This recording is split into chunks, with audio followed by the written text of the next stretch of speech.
Nimaš pečice, ni problema.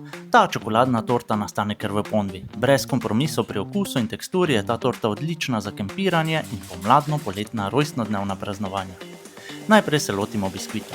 Jajce, sladkor in mleko stepemo. Dodamo jogurt, moko, kakao in pecilni prašek ter na koncu še olje in zmešamo. Ne potrebujemo električnih mešalnikov, samo skledo, metlico in kvalitetno ponev, kot je nova Tefal Excellence Plus. To rahlo naoljimo in dodamo papir za peko. Vanjo vlijemo biskvit, v večjo ponev Tefal Excellence Plus premera 28 cm, ki nosi tudi naziv neuničljiva, vlijemo vodo pa postavimo ponev z biskvitom. Pokrijemo s pokrovom in kuhamo 50 do 60 minut. Ne dvigujemo pokrova, da ne izgubimo sočnosti. Torto obrnemo na krožnik, samo poglejte to teksturo. Prelijemo s čokoladnim prelivom in dekoriramo s svežim sadjem. Božanska je. Se že veselim, da jo poskusite. Pa dober tek!